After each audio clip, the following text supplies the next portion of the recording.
Di sini hari ini 5 syarikat, 5 digabungkan oleh 5 orang, 5 company lah. GV Car Imports, EV Autoworks, Aliran Tech dengan Walljam.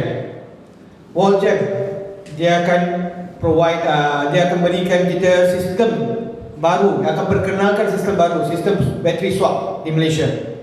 Okay, di mana dalam masa dalam kurang daripada masa 3 minit 0 to 100 full charge battery.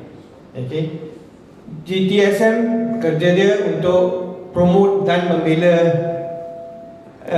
industri taksi dengan for your what you call taxi industry. Aliran Tech akan memajukan projek ni. Okay, memajukan projek ni dari segi dapatkan pinjaman, untuk memberi pinjaman kepada what they say taxi driver dan semua, untuk pastikan kereta dikeluarkan tanpa ada masalah daripada bank.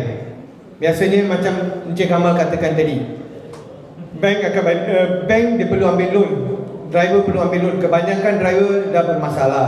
Nombor satu, pernah ada blacklist, ataupun dah umur dah terlebih bank punya requirement. Okay, pernah ada isu lain, bank tak bagi, payslip tak ada, detail account tak cukup untuk dapatkan loan. So yang tu akan diuruskan oleh Aliran Tech. Okay, EV Autoworks adalah syarikat yang akan mendapatkan kenderaan untuk kita CKD, untuk yang diperlukan oleh MITI. MITI perlukan kita dapatkan kenderaan CKD. Beberapa masa ni GV akan import kereta CBU buat masa ni, tapi yang akan datang EV Autoworks akan buat CKD, jenis CKD untuk program taksi ni. Alright. So lagi satu, sekarang ni kenapa kita nak perkenalkan, buat masa ni secepat mungkin kita perlu perkenalkan kenderaan EV. Harga minyak sudah naik, harga minyak tinggi. So dengan sistem EV ni, harga dia lebih murah dan pendapatan untuk pemandu taksi dan e-hailing akan bertambah. Okay, dengan adanya sistem bayaran RM80 hari tu, RM80 kan? RM80. Aliran Tech akan beri RM80. RM80 sehari. KWSP dah masuk, semua dah masuk. Pemandu taksi hanya perlu membawa kenderaan, macam Cik Kamal kata tadi. Bayar RM80, bawa kenderaan, jana income dia.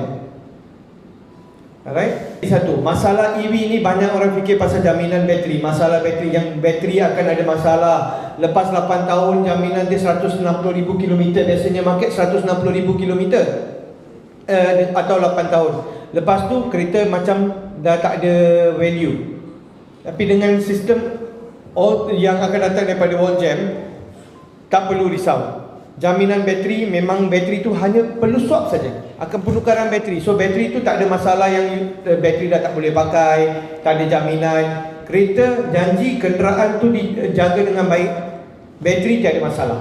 Bateri akan boleh ditukar secara automatik, masuk sistem swapping saja.